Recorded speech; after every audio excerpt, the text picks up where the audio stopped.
Triplets save a drowning stranger at the beach. Their mother arrives and recognizes is her missing billionaire husband. "Somebody help!" The cry tore through the salty air as a body bobbed lifelessly in the crashing waves.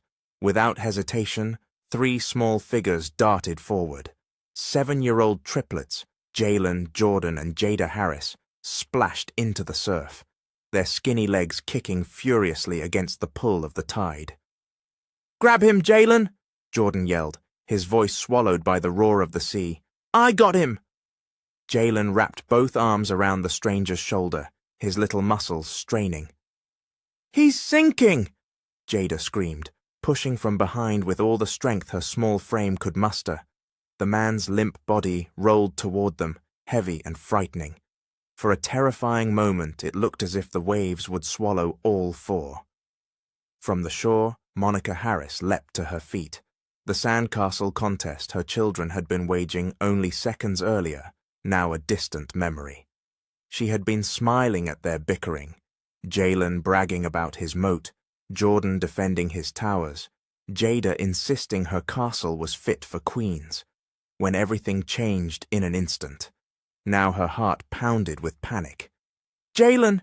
Jordan! Jada! Get back here!" she screamed, sprinting into the surf. But the triplets were determined. With desperate teamwork, they tugged and pulled, their tiny arms trembling. The waves fought them, splashing into their mouths, choking their lungs, but still they held on. Monica plunged into the water, grabbing the man's other arm. "Hold tight! Don't let go!" she shouted. Together, mother and children dragged the stranger to the wet sand, collapsing in a heap beside him. The man didn't move. His skin was pale, lips tinged with blue. "Mummy, is he dead?" Jada whispered, her eyes wide with terror. Monica forced down her fear, nurses' training surging to the surface. "Back up," she ordered firmly. She pressed her palms against his chest, pumping hard. 1, 2, 3. Her breaths sealed his, her tears mixing with seawater as she begged him to fight. "Please, breathe," she whispered desperately. For one agonizing second, nothing happened. Then the man convulsed violently, coughing up water, his chest jerking as air rushed back into his lungs. The triplets gasped in relief. "He's alive!" Jordan shouted, his voice cracking with awe. But Monica's relief turned to shock. Her eyes locked on the stranger's face, the sharp jawline, the scar above his brow, those unforgettable eyes. Her blood ran cold. Her lips trembled as she whispered, "Derek!" The man blinked weakly, confusion clouding his gaze, his voice rasped like gravel. "Monica!" The children stared between them, wide-eyed, not understanding. "Mommy!" Jalen tugged at her sleeve. You know him?" Monica's world tilted. The man lying at her feet wasn't just a drowning stranger. It was Derek Carter, her husband, the billionaire the world thought was dead, and the father her children had never known. "Derek!" The name slipped from Monica's trembling lips before she could stop it. The triplets froze, wide-eyed, their wet clothes clinging to their small bodies. "Mommy," Jalen whispered, tugging on her sleeve. You know him?" Jordan frowned, suspicious. "Who is he? Why you say his name like that?" Jada tilted her head, confused and scared. "Mommy, is he our daddy?" Monica's heart slammed against her chest.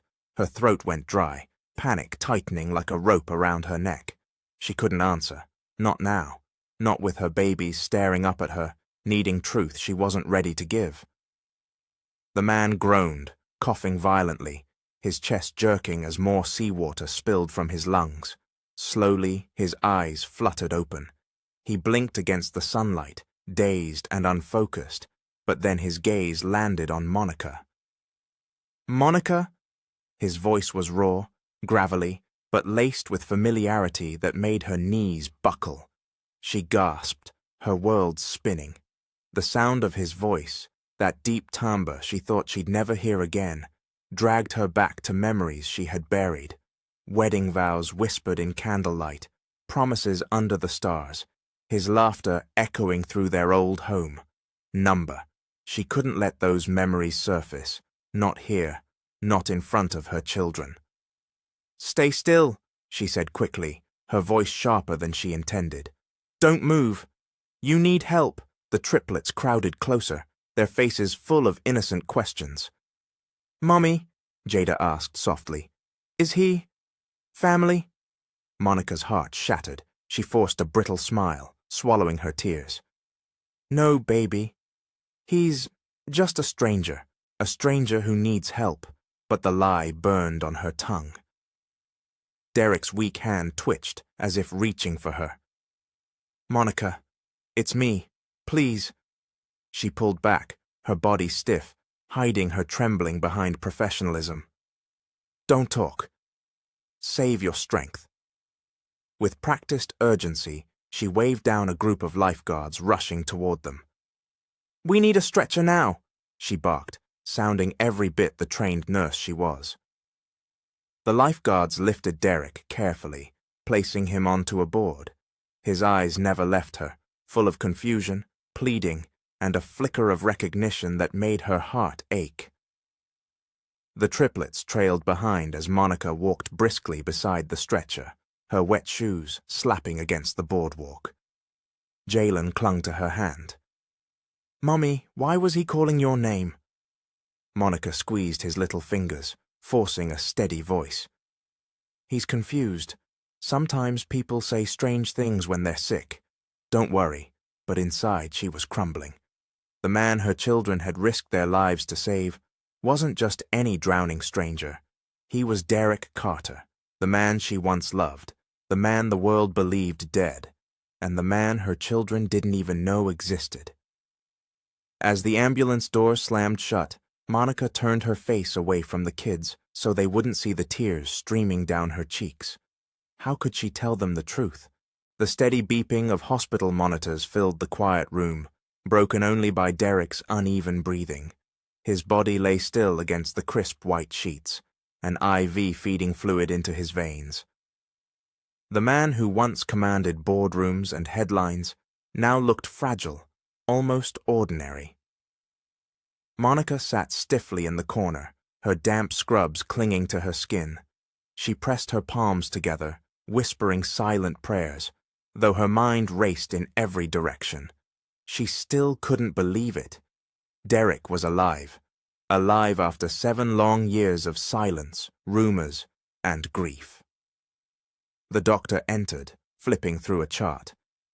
"He's malnourished, severely dehydrated, and likely suffering from exhaustion," he explained. "There are also signs of trauma. It could explain the memory lapses he's experiencing. He may not even remember everything that's happened to him." Monica's throat tightened. Memory lapses. A twisted part of her almost wished he didn't remember her, because if he did, how could she forgive him for leaving? And how could she explain to her children that the stranger they saved was the father they never knew? She rose abruptly, pacing the small space, her arms crossed tightly. The triplets sat in the hallway with coloring books Monica had grabbed from the nurse's station, but she could hear their voices rising with curiosity. 2 nurses leaned near the door, whispering as they exchanged glances. "Isn't that him? Derek Carter, the tech billionaire that went missing?" "Yeah, I swear that's him." "My aunt still talks about the news coverage. They said he was dead," the words carried, slipping out into the hall where 3 pairs of small ears caught every syllable. Jalen dropped his crayon, his big brown eyes widening. He hurried into the room, tugging on Monica's sleeve. "Mommy, they said he's Derek Carter." "The billionaire, and you called him Derek too." His voice shook with childlike honesty. Is he our dad?" The question hit Monica like a punch to the chest. She froze, every muscle locked, unable to form words. Jada peeked around the doorframe, her face pale with fear and hope tangled together. Jordan folded his arms, his tone sharp. "Tell us the truth, Mommy." We can handle it. But Monica's eyes filled with tears. Her lips parted, yet no answer came. She couldn't do it. Not yet. I need some air, she whispered hoarsely, brushing past them. She stumbled into the hallway, her vision blurring, her heart splitting in two. Behind her, the triplets exchanged confused glances. The truth hovered between them, heavy and unspoken, while inside the room their father stirred, unaware of the storm unraveling just beyond his hospital bed. The hospital walls closed in around Monica as she leaned against the corridor, her breathing shallow. The triplets' innocent questions still rang in her ears. Is he our dad? She had no answer for them. Not yet. Her heart was split wide open, bleeding memories she had buried under 7 years of survival. Her eyes stung as she pressed her palms over her face, and then, against her will, the past unspooled before her like a film she could not turn off. She was 18 again, a freshman at Howard University, clutching a stack of books so high she could barely see over them. The campus lawn buzzed with chatter, but she only noticed him when she stumbled, and strong hands steadied her. Careful, a deep voice chuckled. She looked up, and there he was, Derek Carter. Back then, he wasn't a billionaire, just another student with ambition in his eyes. I'm fine, Monica mumbled, embarrassed. You sure? His smile was magnetic, disarming. Because I don't mind carrying your books if it gives me an excuse to walk you to class. She had laughed nervously, thinking he was just another smooth-talking boy. But Derek wasn't like the others. He was relentless in his kindness, relentless in his pursuit of her. He studied late with her in the library, bought her coffee during finals, held her hand on cold walks back to the dorms. He dreamed aloud of building something great, something bigger than both of them, and he made her believe it was possible. By junior year, he had asked her to be his forever. She remembered the ring, modest, not flashy, but his eyes had been brighter than any diamond. They were married young, against the warnings of friends who said she was tying herself to a man with more ambition than stability, but she had believed in him, and he had delivered. Derek's startup, born in a cramped apartment with borrowed laptops, took off like wildfire. By the time Monica was pregnant, he was already attracting investors. When the triplets were just heartbeats in her womb, his name had started appearing in magazines. He didn't come from wealth, but he built it with his bare hands. And through it all, he remained the same man who carried her books and kissed her forehead when she studied too hard. At least at first. The more success he gained, the more wolves circled. Business partners who smiled in his face, but schemed behind his back. Investors who pushed him into ruthless deals. Derek always tried to shield her from it, telling her, "You just focus on us. I'll handle the world." But she saw the strain in his eyes, the way he paced the floors at night, phone pressed to his ear, whispering arguments about shares and betrayal. And then, the night everything changed. It was raining, she remembered, sheets of it hammering against the windows. Monica had been 8 months pregnant, moving slowly around their bedroom, folding tiny onesies she'd bought at a second-hand store. Derek burst in, soaking wet, eyes wild with fear. "Pack a bag," he ordered. "What? Why? Derek, you're scaring me." "They're coming for me, Monica. People I thought I could trust. I can't explain right now, but I need you safe. If anything happens to me—" "No!" She had dropped the onesie, her swollen belly between them. "You don't get to talk like that. We're a family. You're not going anywhere without me." But he had kissed her, urgent and desperate, his hands cradling her face. "You're my everything. You and the babies. That's why I have to do this. I'll fix it. I'll come back." And then he was gone. She had waited. Hours turned into days. Days into weeks. The news broke. Derek Carter was missing. Rumors spread like wildfire. A plane crash, foul play, an overseas escape. Some claimed he was dead. Others whispered he had run off with another woman. Monica had screamed at the television, thrown pillows at reporters who speculated heartlessly while she lay in a hospital bed, delivering 3 children alone. No funeral, no body, just silence. Now, standing outside his hospital room, those memories crushed her chest. She had raised the triplets with grit and prayer, never letting them feel the emptiness of his absence as deeply as she did. She worked double shifts, kissed scraped knees, taught them bedtime prayers, all while fighting to forget the man who had left her to drown in responsibilities. And yet, here he was, alive, breathing, looking at her with those same eyes that once promised forever. Her hand trembled as she reached for the doorknob, then stopped. Inside, she heard Jordan's muffled voice, curious and suspicious. "Why won't Mommy tell us who he is?" Jada answered softly, "Because maybe he really is our daddy." Monica pressed her forehead against the cool metal door, her tears spilling silently. The truth was clawing to get out, but so was her anger. How could she explain to 3 7-year-olds that their father hadn't been dead at all, only lost in a world of betrayal and lies? And how could she explain to herself that the love she thought she'd buried still burned, even now, when it should have turned to ash? The hospital room hummed with low machinery, the faint scent of disinfectant clinging to the air. Derek lay propped up against the pillows, his dark skin pale from exhaustion, yet his eyes burned with a determination Monica hadn't seen in years. The triplets hovered in the doorway, uncertain, 3 sets of brown eyes locked on him with a mixture of suspicion and awe.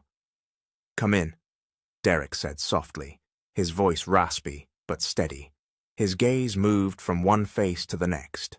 Jalen with his serious expression, Jordan with his arms crossed, Jada clutching her sketchbook like a shield. Monica stood behind them, her arms folded, torn between protecting her children and letting them see for themselves the man who had once been her world. Jalen was the first to step forward. He dragged a chair to the bedside with a loud screech and sat, legs swinging nervously. "Hi," he said after a pause. "I'm Jalen." "I'm the oldest." By 2 minutes, Derek's lips curved faintly. "Oldest, huh? That makes you the leader." Jalen shrugged, but pride flickered in his eyes. Jordan wasn't so easily swayed. He marched forward, planting himself at the foot of the bed, chin raised defiantly. "If you know Mommy, then why you ain't been around?" "Why you let her cry at night when she think we sleep?" Monica stiffened. She hadn't realized her children had noticed. Heat rushed to her face, shame and anger colliding. Derek's throat worked as he searched for words. His voice cracked. I didn't want to leave her. I didn't want to leave you." His gaze swept over all 3. "Something happened. People I trusted betrayed me. I thought if I stayed, you'd all be in danger. I thought disappearing was the only way to keep you safe." Jordan's eyes narrowed. "That sounds like a lie." "Jordan," Monica warned, but Derek held up a hand. "No, he deserves the truth," Derek said, his tone firm but gentle. "You're right to be angry. If I were you, I'd be angry too." For the first time, Jordan faltered, his arms loosening from their crossed position.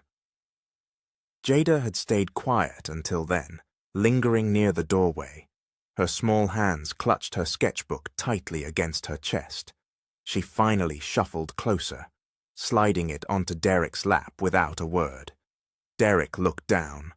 On the page was a drawing of 4 stick figures, a mother, 3 children, and a man with broad shoulders. Over it, in shaky handwriting, she had written, "Our family." His breath caught. His fingers trembled as he traced the crayon lines. He swallowed hard, his vision blurring. This is beautiful, baby girl."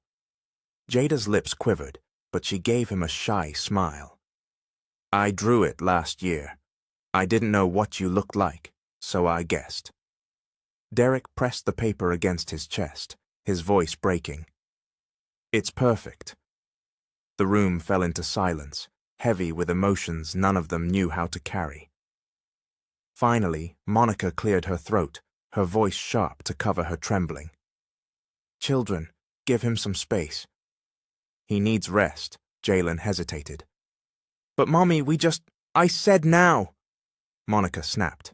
The triplets exchanged glances. Jada gave Derek a little wave. Jordan shoved his hands into his pockets, and Jalen muttered a reluctant, "Bye."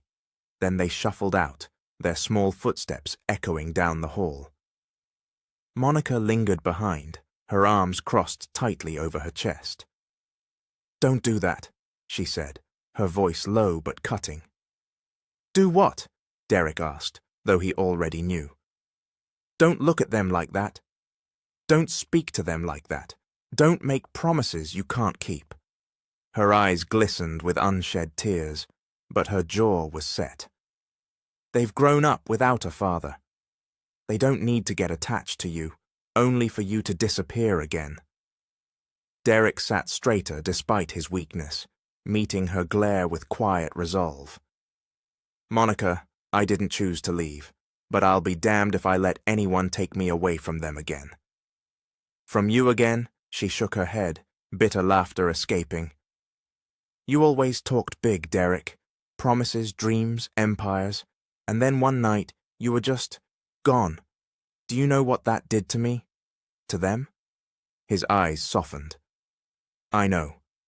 And I'll spend every breath I have left making it right." Monica's lips pressed into a thin line. "We'll see."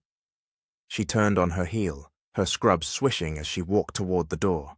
But just before leaving, she glanced back at him, the man who had been both her greatest love and her deepest wound. Derek sat clutching the drawing to his chest, tears rolling silently down his face, and Monica realized, with a pang of fear she couldn't admit out loud, that her children weren't the only ones who still longed for him. The night settled heavy over the Harris apartment, a silence so thick that Monica could hear the faint hum of the refrigerator and the steady ticking of the old clock on the wall. The triplets had finally drifted off to sleep after hours of restless questions she hadn't been ready to answer. She had kissed their foreheads, tucked their blankets under their chins, and whispered the same lie she had repeated all day. "He's just a stranger, a man who needed our help." But in the quiet now, with no children watching, Monica collapsed into the armchair in the living room, her body heavy with exhaustion. Her mind replayed every moment of the last 24 hours, the waves swallowing Derek, the triplets dragging him out, his face pale but unmistakable. 7 years of grief had shattered in one afternoon, replaced with confusion and anger so sharp it left her trembling. Her phone buzzed on the table beside her. Keisha. Monica hesitated, then answered. "Girl," Keisha's voice boomed through the speaker, thick with worry. "You sound like death." "What's going on? You said you had an emergency at the hospital. Don't tell me it was another 20-hour shift." Monica closed her eyes, pressing her fingers to her temples. "It's not work. It's worse. Worse than being on your feet 16 hours and still broke? Spill it." Monica swallowed hard, her throat tight. "Keisha, he's alive." There was a pause on the other end. "Who's alive?" "Derek." Keisha's sharp inhale echoed through the phone. "What? Derek? As in your Derek, the billionaire who vanished and left you to raise 3 kids alone? That Derek?" "The only one," Monica whispered bitterly. Keisha let out a low whistle. "Lord have mercy.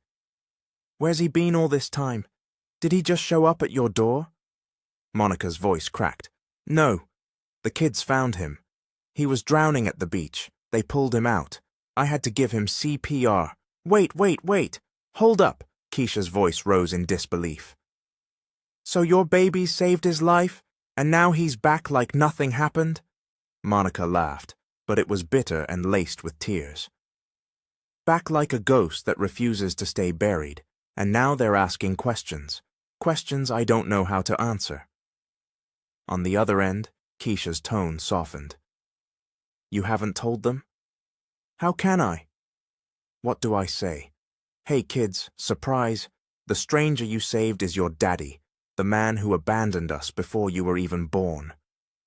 Monica's voice broke, her hands gripping the armrests until her knuckles turned white. You don't know he abandoned you, Mon, Keisha said gently. Maybe he really did get caught up in something bigger than himself. He left me 8 months pregnant, Monica snapped. I went through labor alone, raised 3 kids alone, worked double shifts while the world called me the poor widow of a billionaire. Do you know what that feels like, to be pitied and judged at the same time? Keisha sighed. I know. I've seen it. But baby, he's here now, alive, and you still love him. Monica's heart clenched. Don't say that. It's written all over your face, Keisha pressed. You've never stopped loving him, Mon. And I think you know it. The front bedroom door creaked. Monica froze. Soft footsteps padded into the hallway. She muted her phone and listened. The triplets. Whispers floated down the hall. Did you hear Mommy? Jalen's hushed voice. She said he's our daddy, Jada replied, clutching her stuffed bear. Jordan's tone was sharper, full of suspicion. Then why's she lying to us? Why she keeps saying he's a stranger? Monica's stomach dropped. They had overheard everything. She hurried to the hallway, catching them mid-whisper. Their eyes went wide as they realized she'd heard them. Back to bed, Monica ordered, her voice trembling. But Mommy, Jalen began. No buts, she snapped, louder than she meant. The kids flinched. Guilt stabbed her chest, but she forced her expression into steel. Go. The triplets shuffled back into their room, their little shoulders slumped, confusion and hurt clouding their faces. Monica leaned against the wall, pressing a shaking hand over her mouth. On the phone, Keisha's voice was faint. Mon, you still there? Yes, Monica whispered, her throat thick with tears. What happened? They heard me. They know, Monica said hoarsely. Silence stretched between them before Keisha finally spoke. Then maybe it's time, Mon. Time to stop running from it. Time to stop protecting them from a truth that's already breaking them. Monica slid to the floor, pulling her knees to her chest.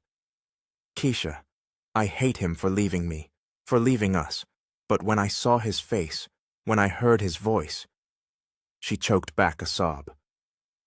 All that hate melted into something else. Something I don't want to feel. Love, Keisha said softly. Monica's tears spilled freely.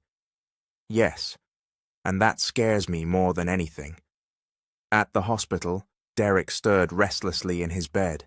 His mind replayed the sight of his children, their eyes a mirror of his own, their voices laced with hurt he had caused without even knowing it. He reached for the drawing Jada had left him, clutching it like a lifeline. He knew he had lost years he could never reclaim, but he also knew this. He would not lose them again. And Monica, the woman who had kept his world alive even in his absence, she might hate him, but he had seen it in her eyes. The love wasn't gone. Buried, maybe, but not gone. He would fight for it, for her, for them, even if it killed him. The world outside Derek's hospital room didn't know it yet, but news had a way of leaking through cracks. In a high-rise office overlooking downtown Atlanta, Victor Langford swirled a glass of bourbon, his sharp eyes fixed on a glowing screen. The headline was small, buried deep on a gossip site. Unconfirmed reports suggest missing billionaire, Derek Carter, may have been spotted in Florida hospital. Victor's lips twisted into a cold smile. Well, well, well, he murmured. The ghost decides to rise. He set the glass down with deliberate care, his mind already racing. For 7 years, Victor had built an empire atop the bones of Derek's disappearance. He had manipulated board members, pushed Monica out of the company's orbit, and lined his pockets while telling the world he was preserving Carter innovations. If Derek was alive, all of it, the power, the money, the carefully woven lies, would collapse. He pressed a button on his desk phone. "Get me Marcus." Moments later, a tall man with a scar across his jaw entered, his movements precise, dangerous. "Derek Carter's alive," Victor said flatly. "Find out where he's hiding. And keep eyes on anyone close to him, especially Monica Harris." Marcus gave a slow nod. "You want surveillance or elimination?" Victor's eyes gleamed. "For now. Watch, learn. If he's weak, I'll finish what I should have finished years ago." Back at the hospital, Derek sat up straighter when Monica entered with a bag of fresh clothes. The dark circles under her eyes betrayed her lack of sleep, but her presence filled the sterile room with warmth he hadn't felt in years. "Thank you," he said softly, accepting the bag. His fingers brushed hers, and Monica pulled back as though burned. "Don't," she warned, her voice trembling. "Don't act like we can just pick up where we left off."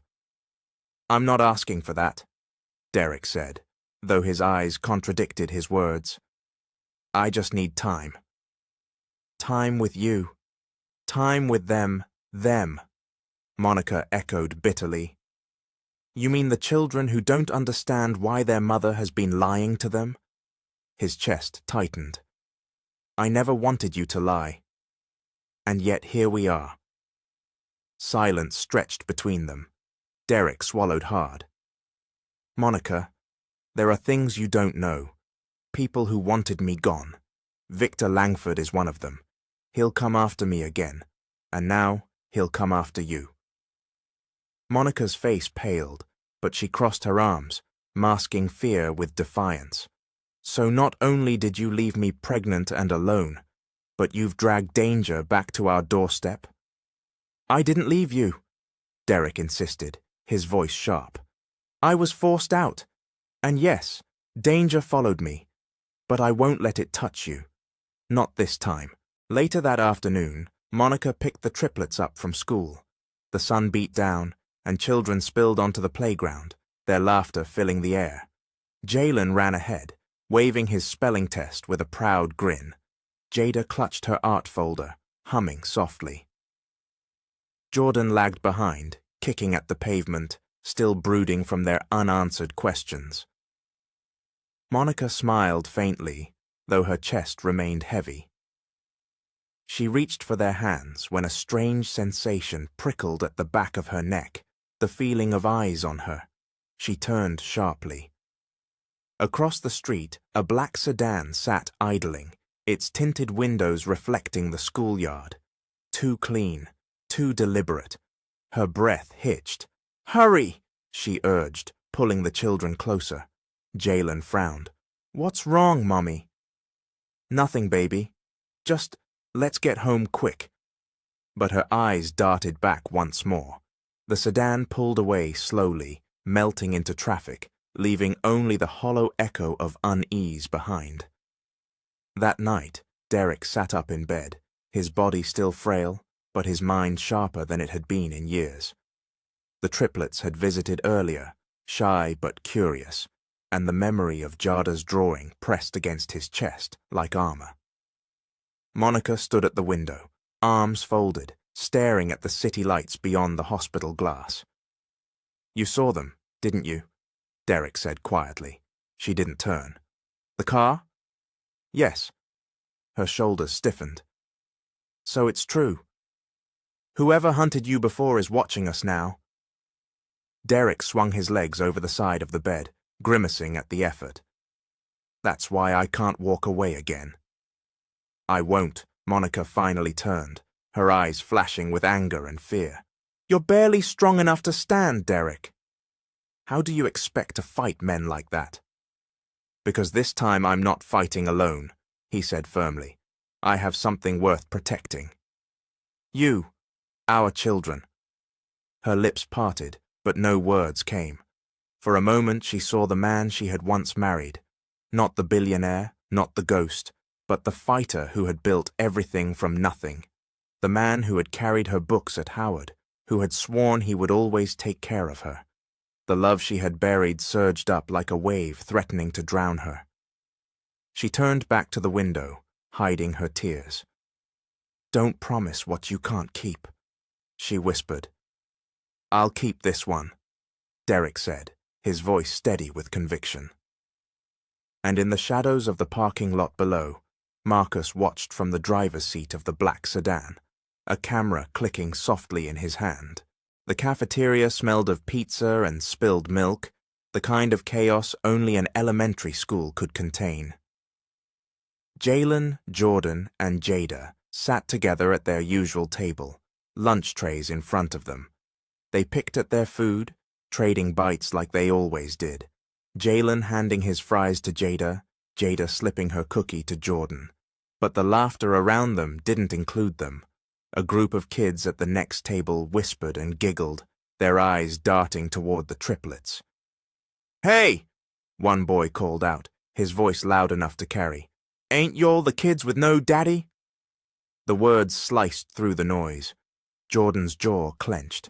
Jada dropped her spoon, her eyes filling instantly with tears. Jalen's hands balled into fists, his chest rising and falling.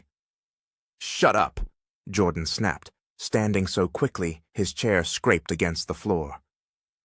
The boy smirked, emboldened by his friends. "What? Everybody knows. Y'all don't even got a real family." "Just your broke mom," laughter erupted. The triplets burned with shame and rage. Jada whispered, trembling. "Stop it. Just stop." Jalen slammed his tray down. "You don't know what you're talking about." The cafeteria grew quieter, students sensing the tension. Jordan stepped forward, his small frame radiating defiance. "Our daddy's back." He was gone, but he's back now, and he's not just anybody. He's Derek Carter. The room gasped. Teachers turned. The kids at the next table froze, their smirks faltering. "Derek Carter," one girl echoed. "Like the billionaire that's supposed to be dead?" Jordan's chin lifted higher. "That's him. He's our dad, so y'all better stop talking trash." The murmurs spread like wildfire. The cafeteria buzzed with excitement, disbelief, and curiosity. The triplets sat back down, their hearts pounding, but pride flickering in their eyes. By the end of the school day, the whispers had grown into a full-blown rumor. Teachers huddled in the hallways, staff exchanged looks, and other kids pointed at the triplets with awe instead of mockery. When Monica arrived at pickup, she sensed the shift immediately. Parents stared. A teacher cleared her throat nervously and asked Monica to step inside. In the office, the principal adjusted her glasses, her expression carefully neutral. "Mrs. Harris, some chatter has started among the students today. Your children announced that their father has returned and claimed he is Derek Carter." Monica's stomach dropped. She looked at her children, their faces flushed with a mix of fear and defiance. "Is this true?" the principal pressed. Monica's lips parted, but no words came. She wanted to deny it, to shield them from scrutiny. But Jordan blurted out, "It is true. We saved him at the beach, and he's alive. He's our daddy." Jada clutched her bear tightly. "Please don't make us lie anymore, Mommy." Monica's heart shattered. She turned to the principal, her voice steadier than she felt. "Yes, it's true. But this is private family business, and I'd appreciate if the school respected that." The principal nodded slowly. "Of course. But you should know, with a name like his, this won't stay quiet for long." The next morning, the triplets walked into school with knots in their stomachs. Would the teasing be worse now? Would kids call them liars? But as they stepped onto the playground, the same boy who had mocked them the day before stopped in his tracks. His jaw dropped, because standing by the school gates, in a sharp black suit, was Derek Carter himself. The billionaire who had once vanished, now alive, breathing, larger than life. His presence commanded attention. Tall, broad-shouldered, his deep brown skin glowing in the sunlight. A man both regal and familiar. Gasps rippled across the yard. Parents froze mid-conversation. Teachers whispered frantically. Children pointed with wide eyes. Derek's gaze softened as it fell on his children. Jalen, Jordan, Joyda. The triplets ran to him instinctively. He crouched low, opening his arms, and they collided into his embrace. For the first time, their classmates saw them not as the kids with no father, but as the children of a man who radiated strength and power. "You came," Jada whispered into his chest. "I told you," Derek murmured, pressing a kiss to her hair. "I'll never leave you again." Jordan pulled back, his eyes glistening with pride he tried to mask. "See?" he shouted at the other kids. "Told you he's our dad." Jalen grinned, his chest puffed out. "And he's real." The schoolyard buzzed with awe. Children whispered to each other, some even daring to step closer. "That's really him? He's alive? He's their dad?" Monica stood a few feet away, her heart in her throat. She hadn't known Derek would come. Part of her wanted to drag him away, shield her kids from the spectacle, but another part, a deeper, more vulnerable part, saw the pride shining in her children's eyes and couldn't bring herself to interfere. That afternoon, as the children skipped out of school with their heads high, Monica pulled Derek aside. "What was that stunt?" she demanded, her voice low but sharp. He met her glare calmly. "It wasn't a stunt. They needed me. You made a scene," she hissed. "Now everyone knows. Reporters will come. Questions we aren't ready to answer will follow." "And what's the alternative?" Derek countered, his tone hardening.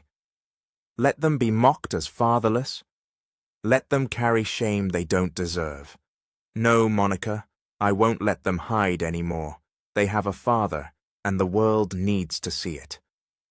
Monica's eyes filled with tears, frustration and longing colliding in her chest.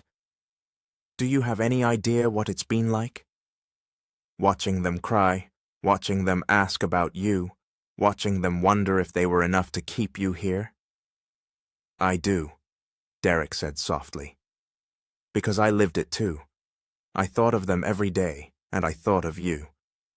She shook her head, unwilling to let his words sway her. "This isn't about us. It's about them, and you'd better be sure, Derek, because if you walk into their lives now, you can't walk back out." "Not again." Derek's jaw tightened, but his voice was steady. "I won't. I swear it." That night, the triplets sat in their room, their faces glowing with excitement. "Did you see how everyone looked when Daddy showed up?" Jordan grinned. "Nobody gonna mess with us now." Jalen puffed his chest. They were jealous. "You saw it." Jada hugged her bear tightly, whispering softly, "He really came back." For us, in their small apartment, for the first time, the children drifted to sleep, not with questions, but with pride, and Monica lay awake, staring at the ceiling, torn between relief that her children had found their father and fear that his return would bring a storm none of them were ready for. The Harris apartment was small, too small for the weight of all the emotions pressing inside it that evening. The peeling paint on the walls, the flickering light in the hallway, the hand-me-down furniture. Monica had fought for every square inch of this space, making it into a home for her 3 children. And now, Derek Carter, the man who once lived in mansions, stood in her doorway like an intruder. The triplets tugged him inside before Monica could even protest. "Come see our room, Daddy," Jada squealed, her small hand wrapped around his. The word Daddy slipped from her lips with such natural joy that Monica's chest constricted. Derek froze for a second, as though the word hit him with equal force. Then His lips curved into the softest smile she'd seen on him since their college days. "Lead the way." The children pulled him down the narrow hallway to their shared bedroom. 3 beds lined the walls, each decorated with mismatched blankets and posters taped unevenly. Toys were scattered across the floor, and Jada's drawings covered nearly every surface. "This is my side," Jalen declared proudly, showing off a shelf where he had stacked books and toy cars. "I read faster than them," he added, shooting his siblings a smug grin. Jordan rolled his eyes. "Barely. My Lego tower was taller than yours last week, because you cheated," Jalen retorted. Derek laughed, the sound filling the cramped space like sunlight through a window. "Looks like I got some competitive little warriors on my hands." Jada shyly handed him another drawing, this one of the beach, with 3 small figures dragging a much larger one to shore. At the bottom, in colorful letters, she had written, "The day we saved Daddy." Derek's throat tightened. He knelt down so his eyes were level with hers. "You saved me in more ways than one," he whispered. "I don't deserve you 3, but I promise I'll spend the rest of my life proving I do." Monica lingered at the doorway, arms crossed, biting her lip to keep from crying. She hated how easily he slid into their lives, how naturally the children clung to him. She had worked so hard to build walls around their little family, and now he was breaking them down with nothing more than his presence. At dinner, the kitchen table wobbled beneath their plates of spaghetti and garlic bread. It wasn't much, but it was warm, filling, and familiar. Derek sat at the head of the table, though Monica hadn't asked him to. The triplets chattered non-stop, their voices overlapping, telling stories of school, games, and dreams. "I got an A on my spelling test," Jalen boasted, waving his paper. "But I'm going to be an artist," Jada declared, pushing her sketchbook across the table. "See, I drew Mommy and Daddy together." Monica's cheeks burned as Derek's eyes lingered on the drawing. He smiled faintly. "You've got talent, baby girl." Jordan stabbed his fork into his spaghetti. "I don't care about spelling or drawing. I just want to know why you left his bluntness suck the air out of the room."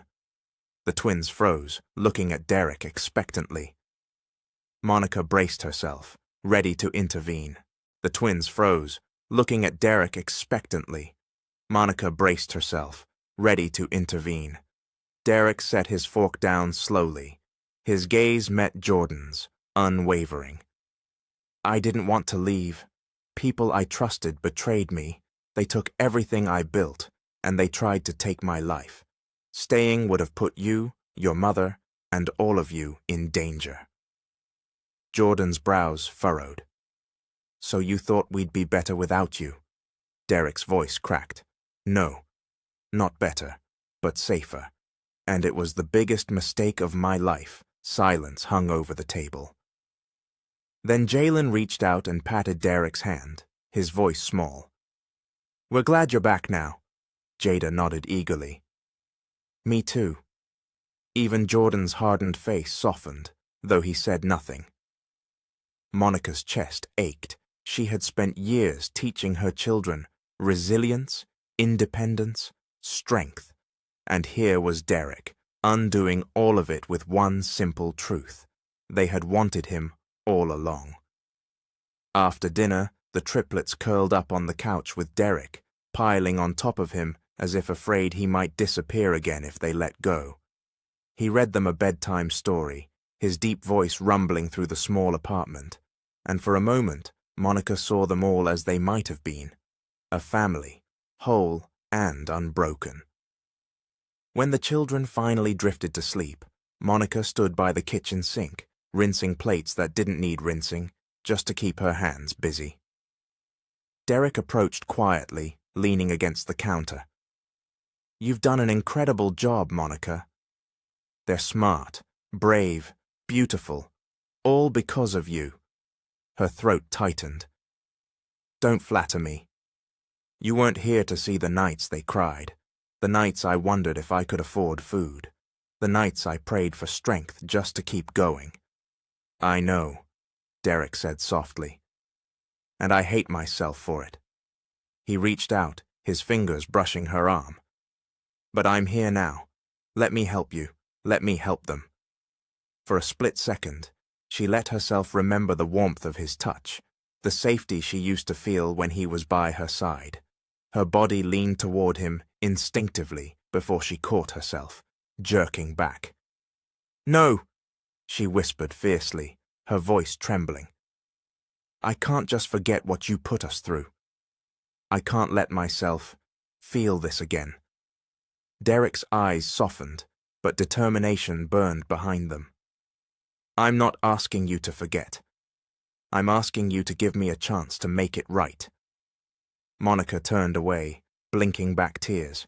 She couldn't let him see how much he still moved her, because the truth was, no matter how hard she fought it, she still loved him, and that terrified her more than anything. The hospital discharge papers were signed, and Derek Carter walked out under the blazing Florida sun, flanked by Monica and the triplets. His gait was slower than it once had been, his body weakened by years of hardship, but his head was high. The cameras hadn't caught up yet. No official press release, no media frenzy, but Derek knew it was only a matter of time. Somewhere out there, Victor had already seen the signs. In a sleek office across town, Victor sat at his desk, his fingers drumming against the mahogany surface. Marcus stood before him, a shadow in the dim light. Word is spreading, Marcus said. He showed up at the school. People are whispering. The billionaire is alive. Victor's eyes narrowed. Exactly what I feared. Derek is making himself visible, gathering sympathy, rebuilding his image. If the public embraces him, the board will too. I can't let that happen. Marcus tilted his head. You want him silenced? Not yet, Victor said coldly. Fear is stronger than death. If his family feels unsafe, maybe he'll back down. Start with the woman, Monica Harris. Send her a message she won't forget. Marcus nodded once. Consider it done. The next morning, Monica clocked in at the hospital, her scrubs wrinkled from another restless night. She tried to focus on charts, patients, and procedures, but her mind kept replaying Derek's words at dinner, the way he had read to the children, the way her heart had betrayed her by wanting that life again. She was scribbling notes on a patient's file when the envelope appeared on her desk. No one had seen who left it. The plain white paper sat there innocently, but Monica's stomach sank the moment her eyes landed on it. She slid it open with trembling hands. Inside was a single photograph, her children walking to school, their backpacks bright against the gray sidewalk. Scrawled across the bottom in thick black marker were the words, "Keep him quiet, or they won't be safe." Her knees buckled. She grabbed the edge of the desk, her chest tightening as panic clawed up her throat. For 7 years she had struggled, suffered, and endured, but she had kept her children safe. Now, because of Derek's return, even that promise was unraveling. That evening, Monica stormed into the apartment, the photograph clutched in her fist. Derek sat on the couch with Jalen in his lap, helping him with math homework, while Jada and Jordan sprawled on the rug coloring. It should have been a peaceful scene. It should have been everything she wanted, but she couldn't see it. All she saw was danger. "We need to talk," she snapped. The children glanced up. Derek's brows knit in concern. "Monica?" She tossed the photograph onto the coffee table. The kids gasped, leaning closer to see. Derek snatched it up, his jaw tightening. His eyes darkened as he read the words. "Who gave you this?" he demanded. "It was waiting for me at work," she said, her voice shaking with fury. "You brought this into our lives. You came back, and now our children are targets." Jalen's eyes widened. "Mummy, what does it mean?" "Go to your room," Monica ordered. "But," Jada began. Now! She barked. The triplets shuffled down the hall reluctantly, fear etched across their small faces. When the door clicked shut, Monica rounded on Derek.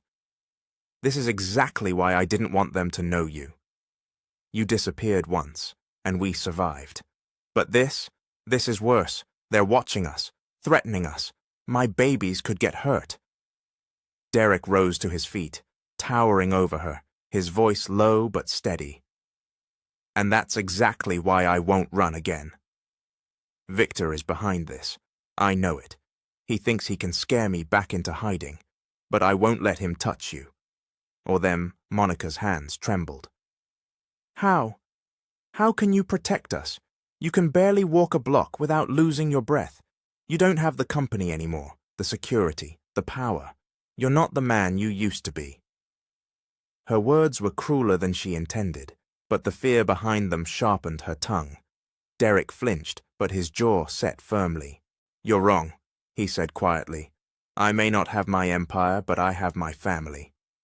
And I'll fight for that with everything I have left. Monica's eyes filled with tears. You think that's enough? Love and promises? Because promises are what you left me with last time, and they didn't keep me warm when the rent was overdue. They didn't stop me from working doubles while the world called me a widow. I know, Derek said, his voice breaking, and I'll never forgive myself for that. But I swear to you, Monica, I won't let history repeat itself. The bedroom door creaked. The triplets had been listening. Mommy?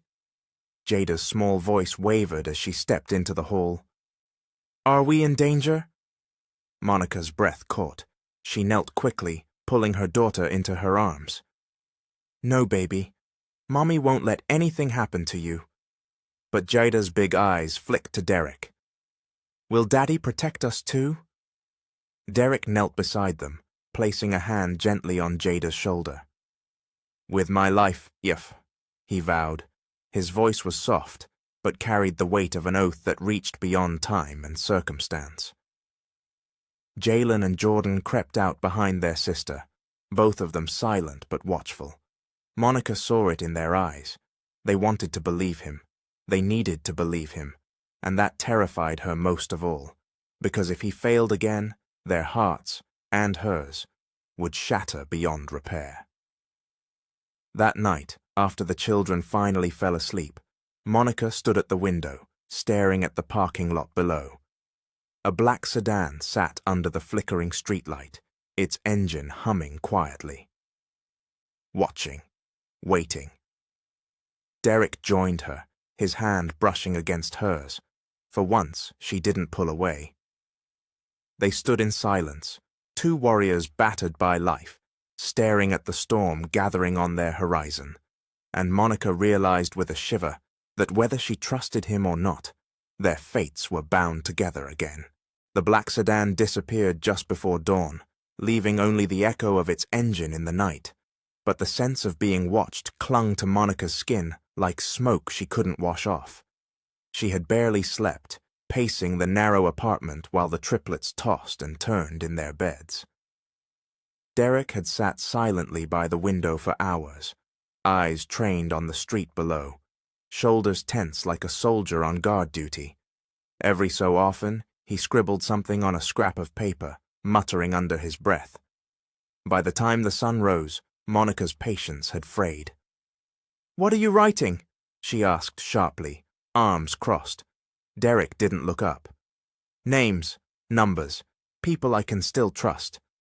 Her stomach knotted. "So you're planning something?" Behind my back, he finally met her gaze, his eyes heavy with exhaustion, but burning with determination. "I'm not planning behind your back. I'm planning for us." For them, his eyes flicked toward the closed bedroom door where the children slept. Monica stepped closer, her voice low but trembling. "Don't lie to me again, Derek. If you're dragging us into something dangerous, I deserve to know. They deserve to know." He set his pen down and leaned back in the chair, rubbing his face. "Victor didn't just want the company, Monica. He wanted me gone because I knew too much about the embezzlement, the offshore accounts, the the dirty deals. He was laundering money through Carter Innovations, and when I confronted him, he made his move. One night, I was lured to a meeting, and the next thing I knew, I was running for my life. I couldn't come back, not without proof, not without risking you and the babies. Monica's throat tightened. So you left me to bury you in my heart while you chased proof? I left to protect you. His voice cracked, desperation spilling out. If Victor had known where you were, you would have been his leverage. And now he knows about the kids. That changes everything. Monica pressed her palms against her eyes, trying to stop the tears. I don't know if I can forgive you for the years you stole. But I know this much. If anything happens to my children, Derek, I will never forgive you again. Later that day, the triplets bounced home from school, their chatter filling the apartment. They had begun to walk taller since Derek's reveal at the school gates, pride lighting their faces like small suns. Daddy, guess what? Jalen burst into the living room. We had to write about our families today, and I wrote, My dad is Derek Carter, and he's alive. My teacher looked shocked. Jada giggled, holding up another drawing. This time she had sketched the whole family together at dinner, smiling around a table far fancier than their own. One day we'll eat like this, right, Daddy? Jordan smirked. I told that boy Marcus, the one who teased us, that my dad could buy his whole house. He shut up real quick. Monica groaned, setting down her grocery bags. Jordan, we don't brag. Why not? Jordan shot back. We finally got something to brag about. Derek chuckled, pulling his son into a side hug. Your mum's right. Pride doesn't need shouting. Real strength speaks for itself. Monica caught the way the children beamed at him, and her chest ached with conflicting emotions. They deserved this joy. But at what cost? That night, after the triplets had gone to bed, Monica found Derek at the kitchen table again, poring over his notes. The lamplight cast shadows across his face, accentuating the lines hardship had carved into him. You can't fight this alone, she said quietly, leaning against the doorway. He didn't look up. I don't intend to. But I can't involve the police yet. Victor has half the city in his pocket. What I need are allies, people I trusted before everything fell apart. And you think they'll still stand by you after all this time? His lips pressed into a thin line. I don't know. But I have to try. Monica crossed the room, sitting across from him. For a long moment she studied him. The man she had loved, the man she had mourned, the man who had walked back into her life like a miracle and a curse all at once. You're not the same Derek I knew, she whispered. His eyes softened. Neither are you. You're stronger, fiercer. You've raised 3 incredible kids on your own. You've built a life from nothing, and I'm in awe of you, her breath caught. She hadn't expected those words, and they slipped past her defenses, striking a chord she didn't want to admit still existed. She shook her head quickly. Don't do that. Don't make me feel things I can't afford to feel right now. Monica, he said gently, reaching across the table, his hand brushing hers. You don't have to fight me. We're on the same side. Always where her hand trembled under his touch. She wanted to pull away, but she didn't. From the hallway, 3 small figures peeked around the corner. Look, Jada whispered to her brothers, her smile wide. They're holding hands. Jalen grinned. Told you they still love each other. Jordan rolled his eyes, but his voice was softer than usual. Maybe. The children tiptoed back to their room, whispering excitedly, hope blooming in their little hearts. For the first time in their young lives, the dream of a whole family felt possible. But outside, under the same flickering streetlight as before, Marcus leaned against the black sedan, a phone pressed to his ear. They're together again, he reported. The kids, the woman, and Carter. Looks like one big happy family. Victor's cold laughter crackled through the line. Good. Let him taste it. The higher he climbs, the harder the fall. Keep watching. Soon we'll remind him what it costs to challenge me. Marcus pocketed the phone, his eyes narrowing on the apartment window, glowing warmly against the night. Inside was love, fragile but fierce. Outside was danger, waiting to strike. And the war between the two had only just begun. The night was heavy and still, the kind of silence that pressed against the walls like a warning. Monica lay awake in her bed, listening to the hum of the old fan and the steady breaths of her sleeping children in the room down the hall. Sleep wouldn't come. It hadn't in days. Every creak of the building made her tense. Every shadow beyond the curtains sent her imagination racing. She had lived years as a single mother, scraping by, but she had never felt hunted. Now, since Derek's return, her fear had grown claws. Beside her, Derek shifted on the couch where he insisted on sleeping, his body still too frail to carry the weight of the past, but his mind sharper than ever. He hadn't told her what names were on his list, but she knew he was preparing for something, a confrontation, a war. And tonight, the war came to them. It started with a faint rattle at the fire escape window. Monica sat bolt upright, her pulse pounding. She crept into the hallway, her bare feet silent on the worn floorboards. Derek was already up, his frame silhouetted against the dim light from the street lamp. His eyes met hers, and she knew instantly he had heard it too. The rattle became a scrape, then a soft metallic click. The lock on the kitchen window groaned. "Kids!" Monica hissed, rushing to their room. She shook Jalen's shoulder, then Jada's, then Jordan's. "Wake up!" Now. Quietly, Jalen blinked sleepily. "Mommy!" "Shh!" She pressed a finger to her lips. "Something's wrong." The triplets' eyes widened as fear sobered them. They slipped out of bed, clutching each other's hands. From the living room came a sharp crash, the sound of glass shattering. Jada whimpered. Jordan's small fists clenched. Jalen whispered fiercely, "I'll protect you." Monica's heart broke and swelled at once. Even in terror, they were trying to be strong.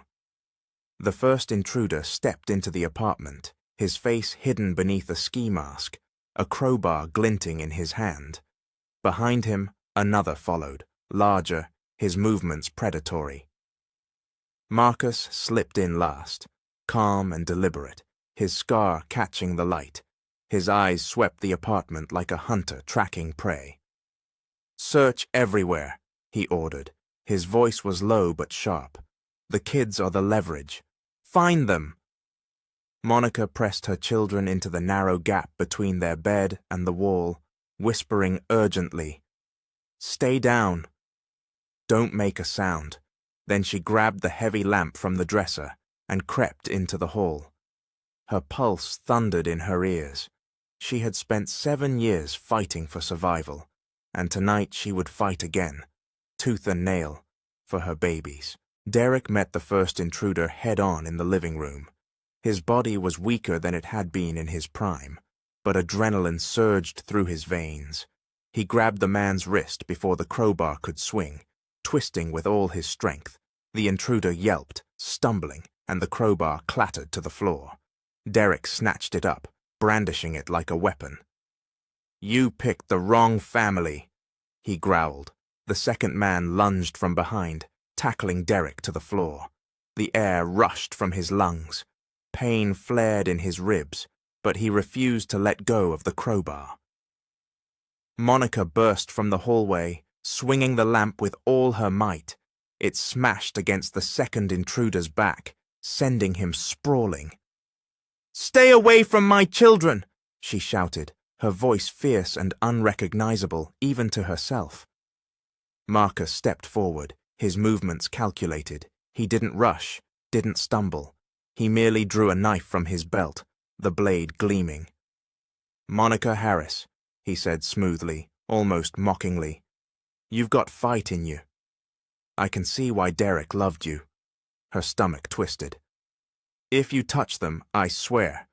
He smirked. You'll what? Kill me? You're outmatched, both of you. His eyes flicked to Derek, who was dragging himself to his feet, blood trickling from his lip. Look at him. He's a shadow of the man he was. Derek spat blood onto the floor. Maybe. But even a shadow can strike. He swung the crowbar, forcing Marcus back. The knife flashed dangerously, catching the crowbar with a metallic clang. From the bedroom, the triplets huddled, their hearts pounding. Jalen whispered, We can't just hide. Mommy and Daddy need us. No! Jada whispered back, tears streaking her cheeks. They told us to stay. Jordan's eyes blazed. They need help. Come on. The three slipped out of the room, grabbing whatever they could find, a toy bat, a flashlight, a book heavy enough to throw. Their little legs trembled, but courage surged stronger than fear. In the living room, chaos erupted. Derek and Marcus grappled, the crowbar clashing against the knife. Monica swung a broken lamp base at the second intruder's head, dropping him with a groan. The first intruder scrambled for the door, blood dripping from his nose. Then came a cry. Leave our family alone! The triplets charged, swinging their makeshift weapons. Jalen bashed Marcus's arm with the toy bat. Jada shone the flashlight into his eyes. Jordan hurled the heavy book, smacking him in the shoulder. Marcus snarled, slashing the knife wildly.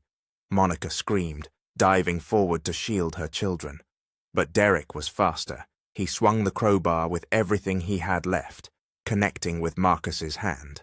The knife clattered to the floor. Marcus staggered back, clutching his broken fingers, his eyes blazing with fury. This isn't over, he spat. He shoved the dazed second intruder toward the door. Retreat! They vanished into the night, leaving shattered glass, blood, and fear behind. For a moment, silence reigned. The only sound was the children's ragged breathing and Derek's heaving chest. Then Monica dropped to her knees, pulling the triplets into her arms. Are you hurt? Let me see you. We're fine, Mommy, Jada whispered, though her tiny body trembled. We helped. Monica kissed each of their foreheads, tears streaming down her face. You're brave. But never do that again. Promise me. The children nodded reluctantly, clinging to her tightly. Across the room, Derek slumped against the wall, blood dripping from a gash above his eye. Yet in his expression, there was no defeat, only grim determination. Monica looked at him, her chest tightening. For the first time, she saw not just the man who had left her, but the man who had returned, battered, broken, but willing to fight for them all. She rose, crossing the room. She pressed a damp cloth to his wound, her hands trembling. You could have been killed, she whispered. So could you, he rasped. His hand caught hers, holding it steady against his temple. Monica, this is just the beginning. He won't stop. Not until he's destroyed me and everything I love. She met his eyes, her own wet with tears. Then we can't do this separately. If we're going to survive, we have to face it together. Derek's chest heaved, emotion flickering across his battered features. Does that mean? It means, Monica said firmly, glancing at their children who were watching with wide, trusting eyes, that you're not fighting alone anymore. For the first time in years, hope flickered between them. Fragile, desperate, but alive. And outside in the shadows, Marcus cradled his broken hand, seething. He pulled out his phone and dialed. He fought back, Marcus growled. The family's stronger than I thought. Victor's voice hissed through the receiver. Then we'll hit harder. Break them where it hurts most. If he wants a war, I'll give him one. Morning sunlight filtered weakly through the blinds, illuminating the chaos of the Harris apartment. Shards of glass still glittered faintly on the floor, remnants of the night's attack. Monica had swept most of it away, but the sharp edges remained in corners, a reminder of how close they had come to losing everything. The triplets sat around the small table, unusually quiet, their cereal growing soggy in untouched bowls. Jada held her stuffed bear tightly in her lap, her eyes darting to the window every few minutes. Jalen stared at his spoon, jaw clenched, while Jordan tapped his foot impatiently against the floor. Derek watched them, guilt a heavy stone in his chest. He wanted to gather them all into his arms and promise safety, but he knew promises meant little without action. Finally, he pushed his chair back and stood, his voice steady. "This ends today." Monica looked up sharply. "What do you mean?" "I mean," Derek said, pacing the small kitchen, "we can't sit here waiting for Victor's next move. He's not going to stop, Monica. He'll keep coming until he destroys us. The only way to protect the kids is to take the fight to him." Monica crossed her arms, her exhaustion bleeding into her tone. "And how exactly do you plan to do that?" "You've been out of the game for 7 years, Derek. You don't have power or resources or—" "I have people," Derek interrupted, his eyes fierce. "Not everyone betrayed me. Some of them are still out there waiting for a chance to make things right." Monica's brow furrowed. "People you haven't seen in almost a decade. You really think they'll risk everything for you now?" Derek stepped closer, lowering his voice. "I don't have a choice. We don't have a choice. If I don't fight, we'll never be safe, and I won't lose you." "Not again." Monica swallowed hard, her chest tightening at the intensity in his eyes.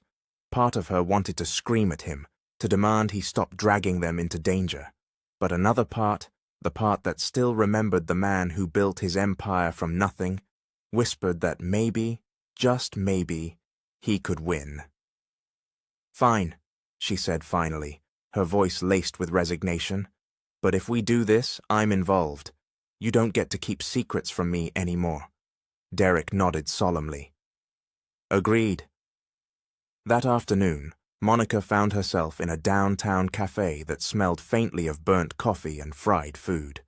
Derek sat beside her, dressed in clothes that no longer screamed billionaire, but still carried an air of authority. Across the table sat Clarence C.J. Jackson, a former Carter Innovations board member. His once sleek suit was frayed at the edges, and bitterness hung heavy in his eyes. "You've got some nerve, Derek," C.J. muttered, stirring his coffee with unnecessary force.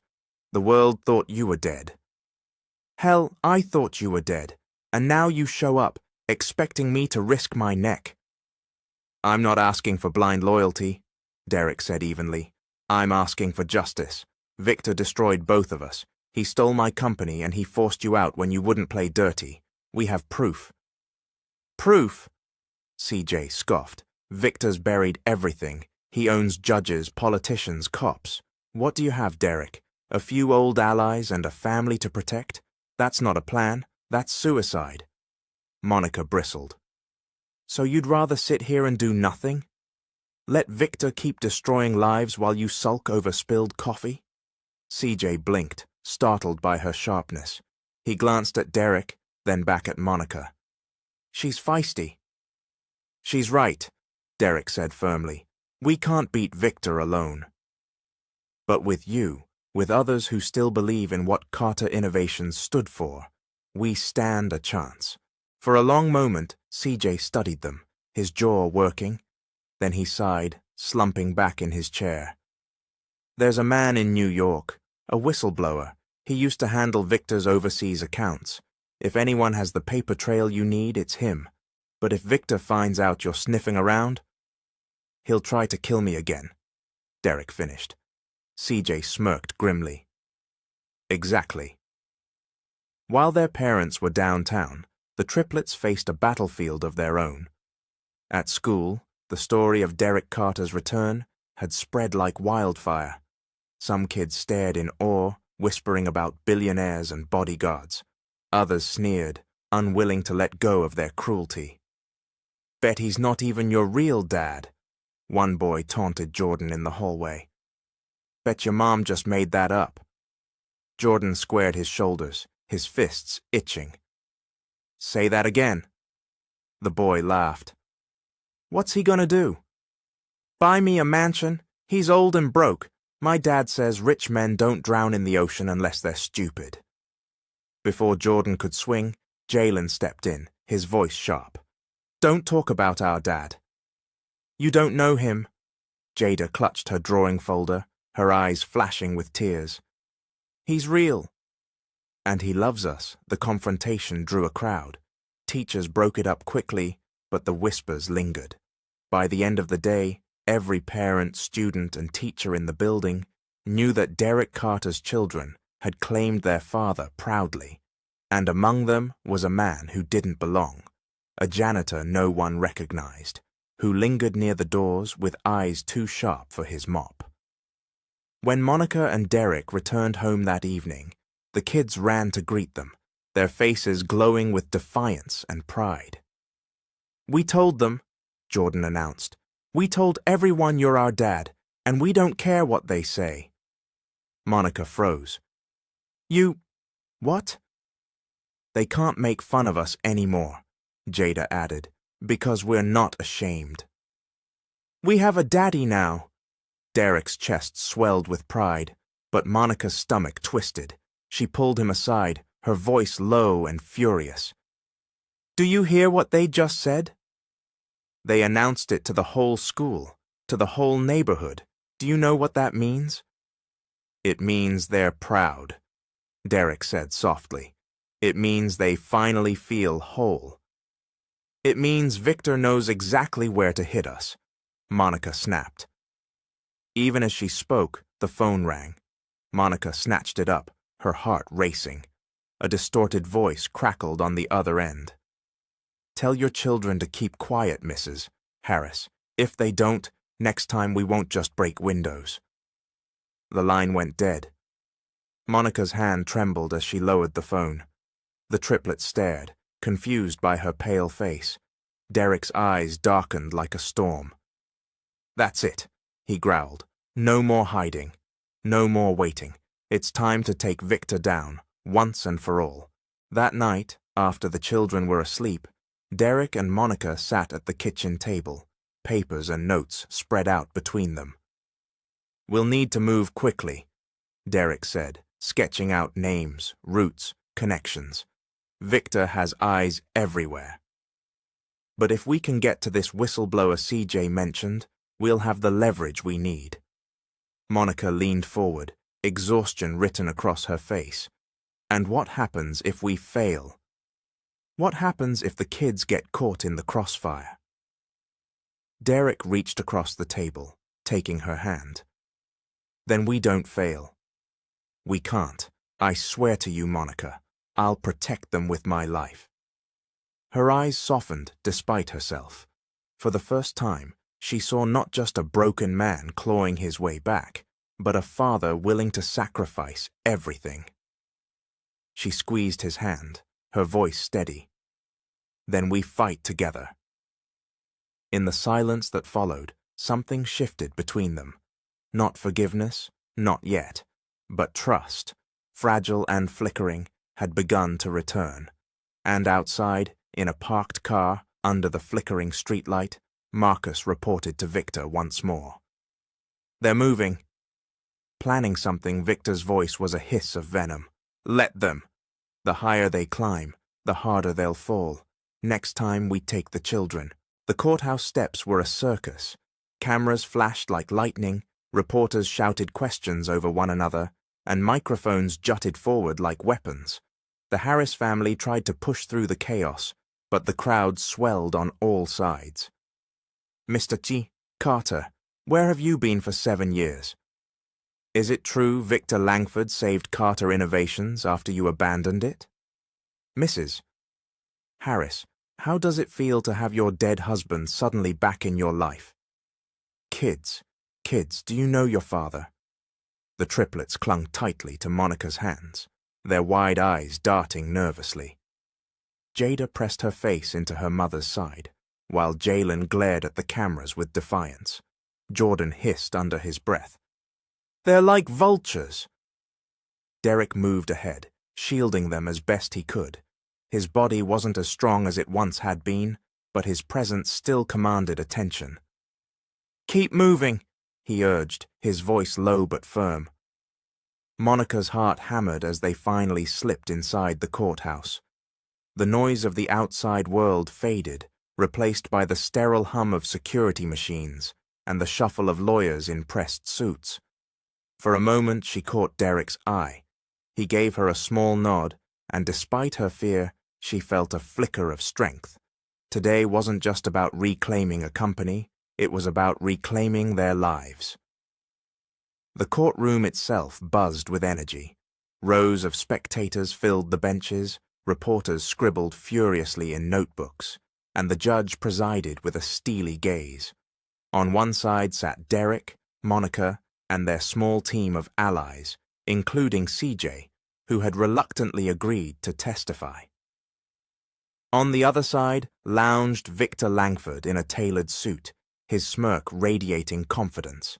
His lawyers stacked files high in front of them, like walls meant to intimidate. The trial began.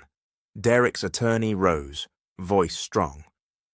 "Your Honor, we are here today to prove that my client, Derek Carter, did not abandon his company or his family. He was the victim of a calculated scheme orchestrated by Victor Langford, a scheme that included financial fraud, threats of violence, and attempted murder." Gasps rippled through the gallery. Victor merely adjusted his cufflinks, unfazed. CJ was the first witness. He testified about the boardroom betrayal, the pressure Victor had applied, the dirty deals forced through when Derek disappeared. "Mr.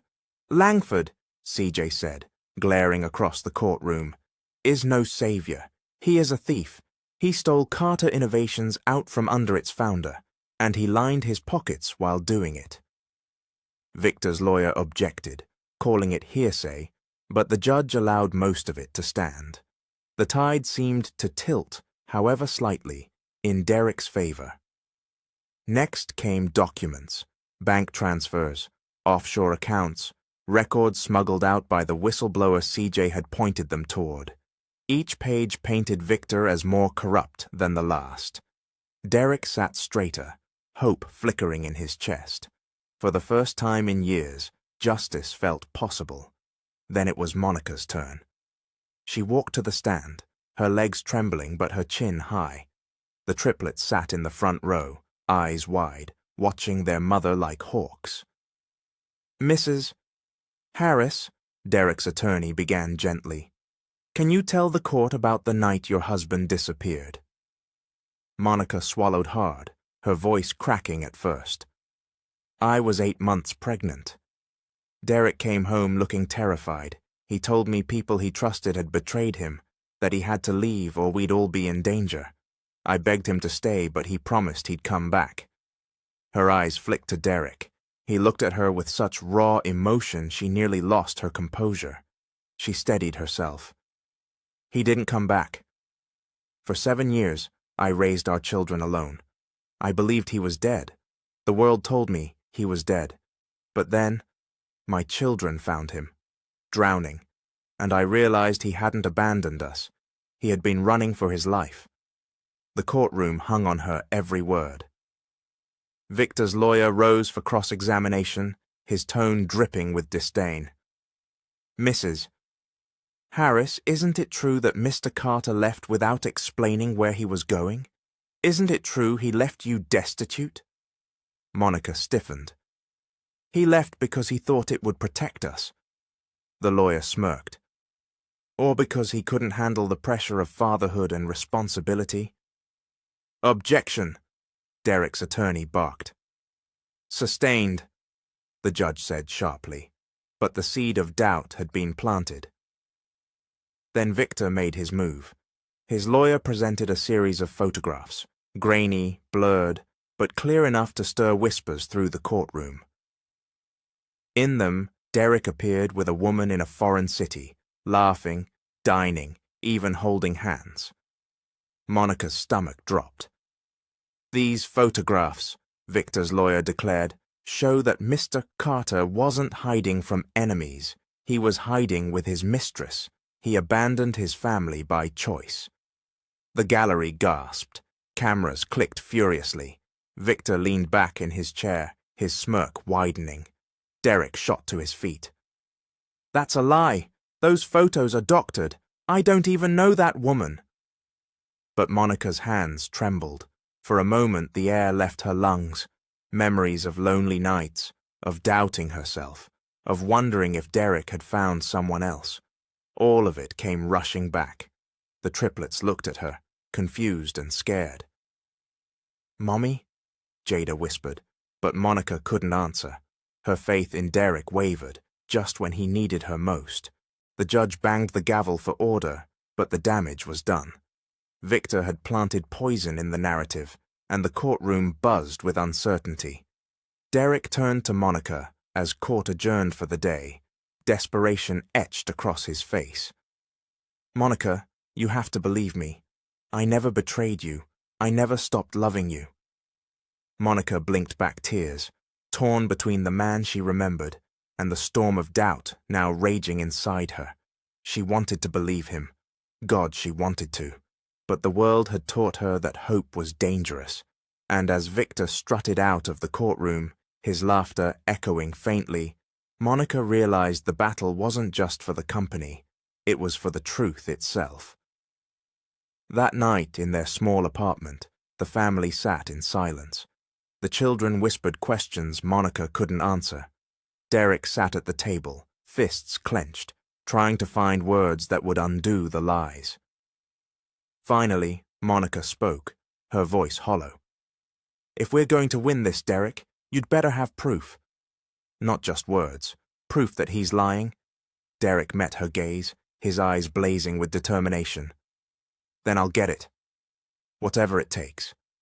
And outside, as always, the black sedan waited under the flickering streetlight.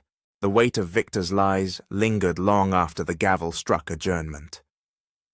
Monica had gone home with the children, her heart heavy with doubt, while Derek stayed behind with CJ and his lawyer, poring over evidence until his eyes burned.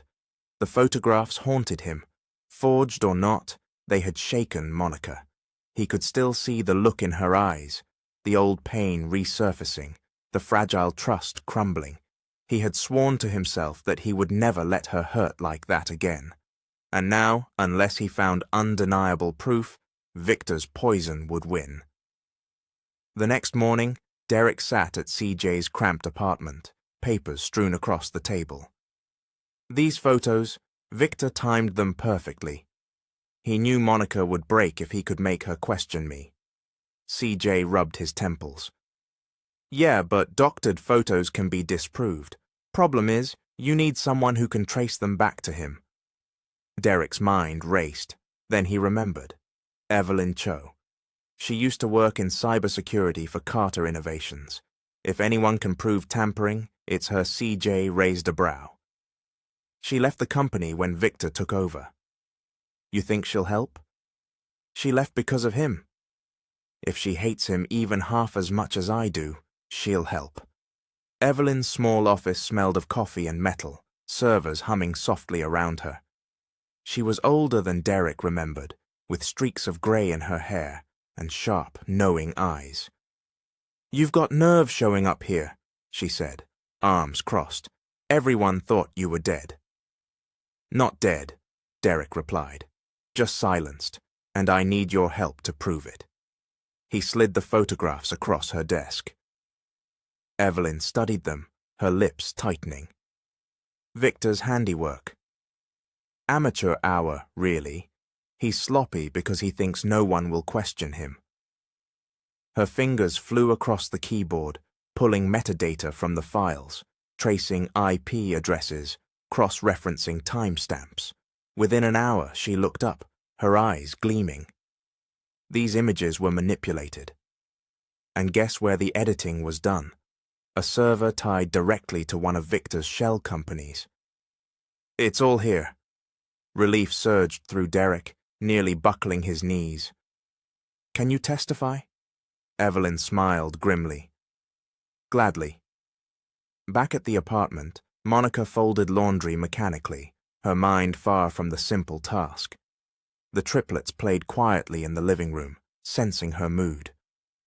"Mommy," Jada said softly, "do you think Daddy lied?" The question pierced Monica's chest. She dropped the shirt in her hands, kneeling to face her daughter. "I don't know, baby. I want to believe him. I want to believe he's telling the truth. But believing hurts sometimes," Jordan scowled. "He's not lying. I know it. Victor's the liar." Jalen nodded. "Daddy fights for us. Why would he do that if he didn't love us?" Monica's eyes filled with tears. She wanted to explain adult betrayals, adult fears, the scars that ran too deep for children to see. But all she could do was pull them close. "Whatever happens," she whispered, "we stick together." Always, the courthouse overflowed with people. The trial had become the story of the year, the return of Derek Carter. Outside, cameras lined the steps. Inside, every seat was filled. Monica sat with the triplets in the front row, her heart hammering. She wanted to believe Derek would clear his name, but the photographs still clawed at her mind. Then Evelyn took the stand. She spoke clearly, confidently, walking the jury through metadata, timestamps, and server logs. She explained how Victor's team had doctored the photos, planting them to frame Derek. "Ladies and gentlemen," she concluded, holding up a printed log, "this isn't speculation. This is fact. The photographs were falsified, and the digital trail leads directly back to Victor Langford." Gasps rippled through the courtroom. Victor's smirk faltered. Derek's attorney pounced, presenting the documents Evelyn uncovered: bank transfers, offshore accounts, falsified records. Piece by piece, the web of corruption was laid bare. The judge's gavel struck. "Order! Order!" But the tide had turned. As the recess bell rang, Victor stormed out of the courtroom, Marcus at his side. His mask of confidence had cracked, rage seething beneath. "They've got proof," Marcus muttered. Victor's eyes blazed. "Then we end it another way. If I can't bury him in court, I'll bury him in blood. Tonight, Marcus, we finish this." That night, the Harris apartment was tense but hopeful. Derek had come home with Evelyn's testimony fresh in his ears, the taste of victory close enough to touch. The children clung to him, their eyes bright. "Does this mean it's over, Daddy?" Jada asked. "Almost," Derek said, kissing her forehead. "One more day, and Victor will have nothing left." But Victor had no intention of waiting for tomorrow. The first sound was the crack of the lock breaking. Then the door flew open, Marcus and two masked men storming in with guns drawn. "Down!" Marcus barked. The triplets screamed. Monica pulled them close, shielding them with her body. Derek stepped forward, fury blazing. "Victor's desperate," Marcus sneered. "He knows he's losing." "So he sent us to send a message." Derek's eyes narrowed. "Then deliver this message back to him. I'm not running anymore." The first sound was the crack of the lock breaking. Then the door flew open, Marcus and two masked men storming in with guns drawn. "Down!" Marcus barked. The triplets screamed. Monica pulled them close, shielding them with her body. Derek stepped forward, fury blazing. "Victor's desperate," Marcus sneered. "He knows he's losing." "So he sent us to send a message." Derek's eyes narrowed. "Then deliver this message back to him. I'm not running anymore." Chaos erupted. Derek lunged at Marcus, grappling for the gun. The children scrambled under the table as Monica grabbed the nearest object, a cast-iron skillet, and swung it at the second intruder, knocking him back. Jordan shouted, "Get him, Daddy!" While Jalen hurled a toy truck at one of the masked men. Jada clutched her bear, tears streaming, but she shouted too, "We're not scared of you!" The fight was brutal. Derek, weakened but fueled by love, wrestled Marcus to the ground, fists flying. Blood smeared across his knuckles, but he didn't stop. Monica smashed the skillet again, disarming the second man. Finally, sirens wailed outside. Neighbors had called the police. The intruders fled, dragging Marcus out with them. The family collapsed in each other's arms, shaken but alive. The next day in court, Victor walked in pale and tense, the bravado gone. News of the failed attack had already leaked. The police had evidence linking Marcus to Victor. Derek's lawyer presented it with precision. Photographs of Marcus's car outside their apartment, eyewitness statements, even fingerprints. The jury deliberated only 2 hours. When they returned, the foreman spoke clearly. "We find in favor of the plaintiff, Derek Carter." The courtroom erupted. Victor shouted, "This isn't over! You'll regret this!" as bailiffs restrained him. Marcus's broken hand trembled in cuffs. Derek stood tall, tears in his eyes, as the judge restored Carter Innovations to him. But the true victory was the look on Monica's face. Relief, trust, and something else. The first glimmer of forgiveness. By noon, the congratulatory texts had slowed, and a man in a grey suit was knocking like he owned the door. He didn't smile when Monica opened it. He simply handed over a stack of papers, thick as a phone book. "Emergency injunction," he said, "per the keyman clause in Carter Innovations legacy financing, effective immediately. Asset freeze, operational pause, board oversight transfer, pending review." Derek skimmed, color draining from his face. "This clause only triggers if company leadership causes violent disruption." The courier tapped the page. "Home invasions. Risk to continuity. Sign here to acknowledge service." He left before anger could find words. Payroll, lab vendors, the very lights in Derek's new office, stopped cold by ink. Monica set the packet down like it might explode. "We just won. How do they still have their hands on your throat?" The answer arrived 15 minutes later in a polite knock from Child Protective Services. The caseworker, a woman with careful eyes and a sunflower lanyard, stood in the doorway with a clipboard and a soft voice. "We received an anonymous tip about safety concerns. I'm required to check on the children." Monica's spine straightened. "Come in." The apartment was bright, freshly swept, the triplets' art taped along the hallway, sunbursts, beach waves, a family of 5 holding hands. Jalen produced report cards without being asked. Jada showed the caseworker her chore chart, dotted with gold stars. Jordan explained their safety drill in case strangers came. Back to the bench, eyes up, hands together. The caseworker nodded, writing quickly. "They're clearly loved." "My concern," she said gently, eyes sliding to Derek, "is the outside threat." "I'll note that at the door," she added, lower. "Anonymous tips aren't always about the children. Sometimes they're about leverage." The phone rang while Monica was still processing that word. A voice she didn't recognize filled the speaker. Warm, paternal, wrong. Derek. "Randall Pierce," it said, like a teacher greeting a favorite student. "I'm sorry your celebration was cut short. These old clauses are so inconvenient. Sign a temporary stewardship.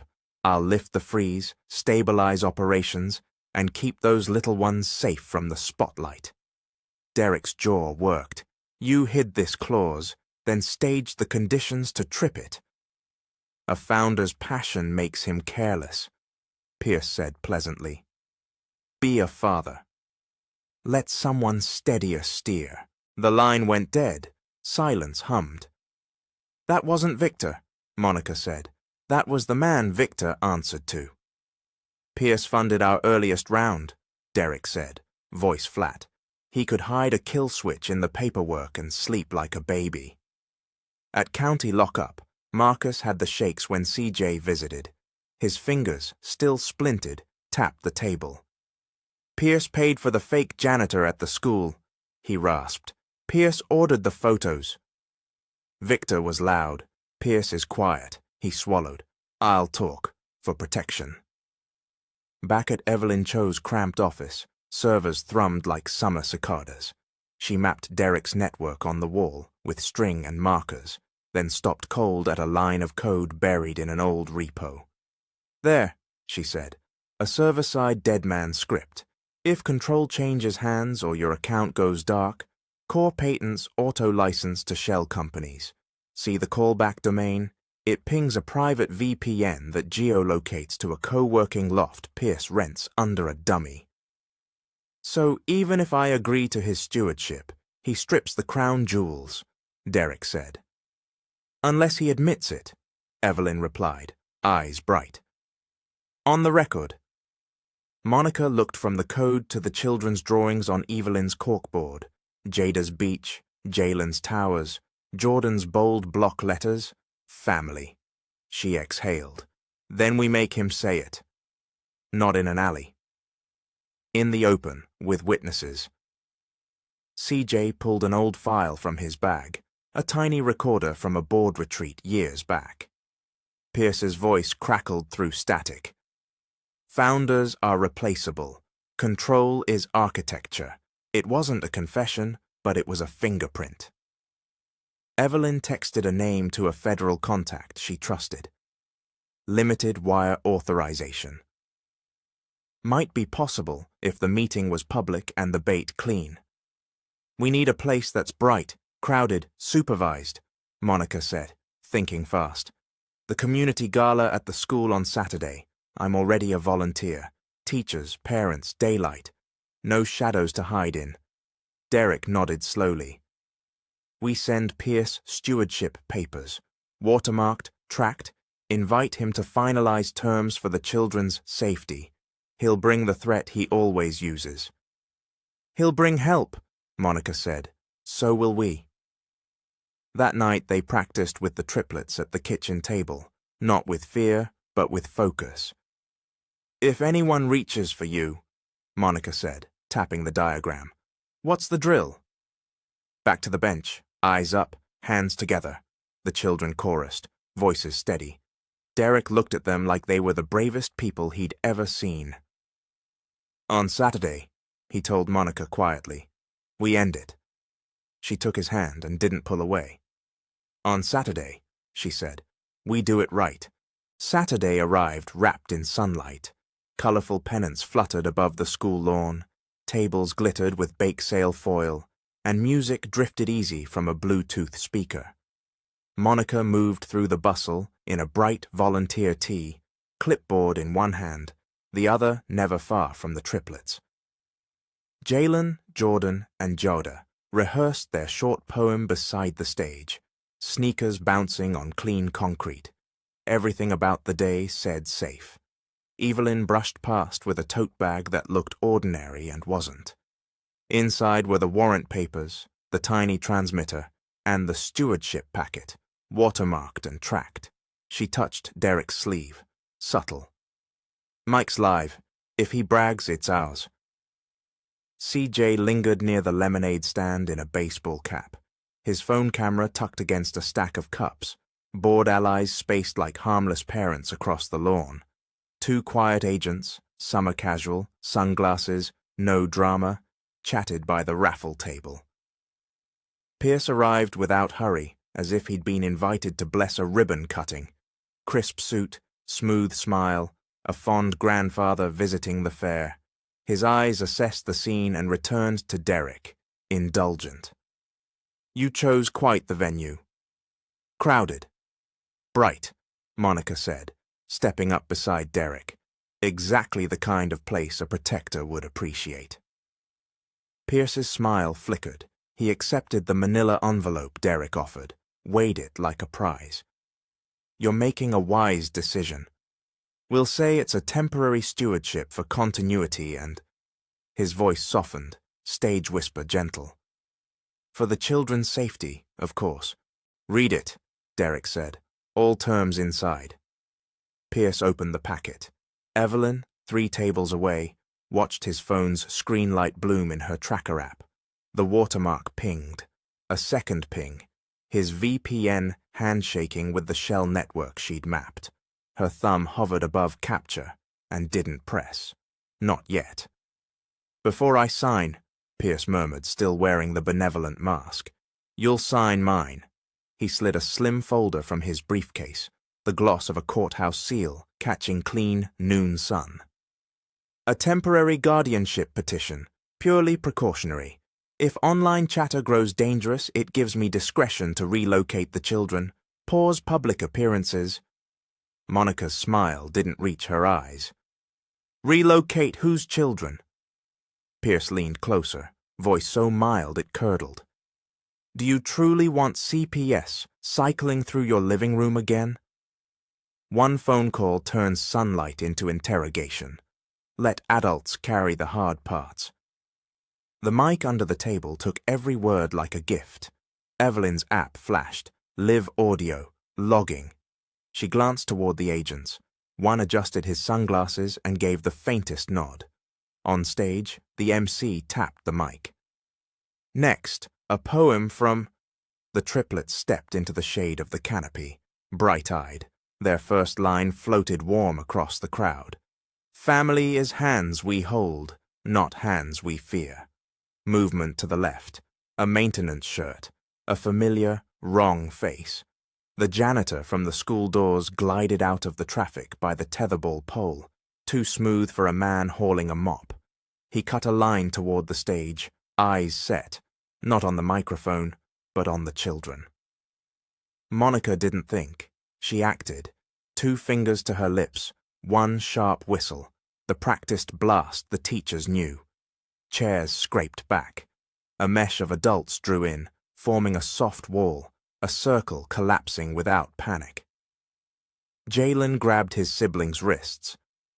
"Drill," he said, voice steady. "Back to bench." Eyes up, hands together, the 3 moved as one, quick and clean, palms laced, backs pressed to the bright blue bench, like they'd rehearsed it to music. Pierce's smile vanished, his chin lifted, a tiny signal. The janitor pivoted to push through a gap in the ring, then halted. Derek stood there, body square, no hesitance in his stance anymore. "Not today," he said. "Sir, I'm maintenance," the man started, already retreating. A hand lighted on his elbow, sunglasses and summer shirt, calm voice. "Let's talk about that somewhere else." His badge flashed just enough.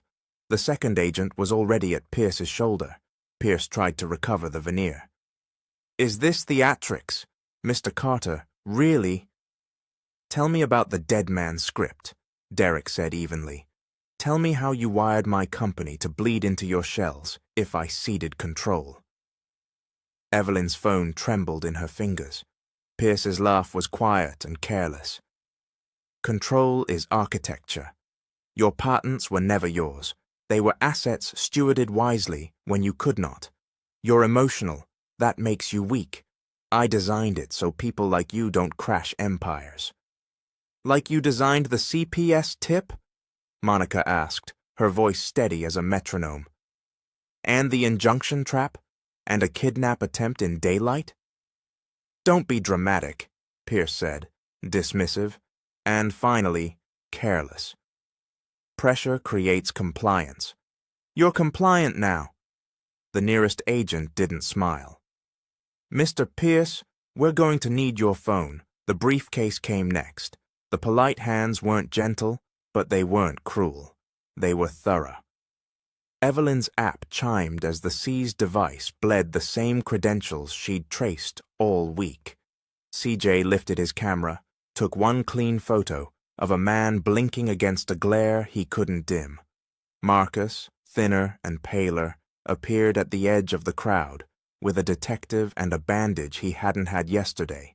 He didn't look at Derek, he looked at Pierce. "Tell them who paid me," he said, voice shaking but clear. "Tell them whose money signed the photos, the guy's the janitor." Pierce finally lost the smile. They walked him past the bake sale, under a sky so blue it felt unfair. Parents murmured, kids clapped without understanding why. The triplets held the bench like a ceremony. Monica crossed to them, kneeling eye level, palms open. "Perfect," she whispered. "Exactly like we practiced." Jada tipped her forehead against her mother's. Jalen's grin cracked wide. Jordan let out a breath like he'd been holding it for a week. By Monday, the freeze lifted. The clause looked different in sunlight. The judge voided it in the same breath as he signed the warrant to search Pierce's loft. Evelyn's name went on a new plaque at Carter Innovations, Chief Security and Integrity. CJ took a board seat with teeth. CPS closed the file with a note about the family's exceptional planning and resilience. 2 weeks later, they returned to the beach under a sky that matched the first day and nothing else. The water winked bright as if it remembered. Derek stood facing Monica, with the triplets forming a lopsided ring around their parents. Feet sank in warm sand. "No more secrets," he said, voice rough, steady. "Not from you. Not from them. I can't give back the time we lost, but I can give you every day forward." "I vow it." Monica didn't answer at once. She looked at the three faces leaning toward her future, then at the man who had finally stood his ground in daylight. "Then we build it," she said softly. "4 guardians, not 2. She glanced at the triplets, who lifted their joined hands like a cheer. They walked up from the tide line to a small easel draped in cloth. Jada tugged the corner free. The sign beneath read, "The Monica Harris Foundation, Legal Aid and Digital Safety for Single Mothers." Carter Innovations matched the seed in full. The board added more. Keisha cried first, then laughed at herself. Even the principal had to remove her glasses. "Family is hands we hold."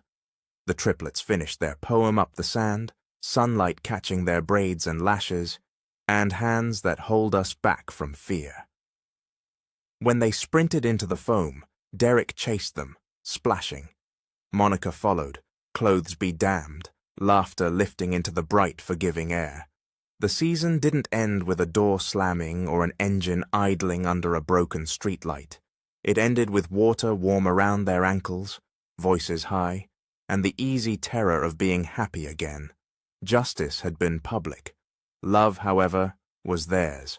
Here comes the end of the story. If I was able to make your day, comment Mr. Hope you made my day.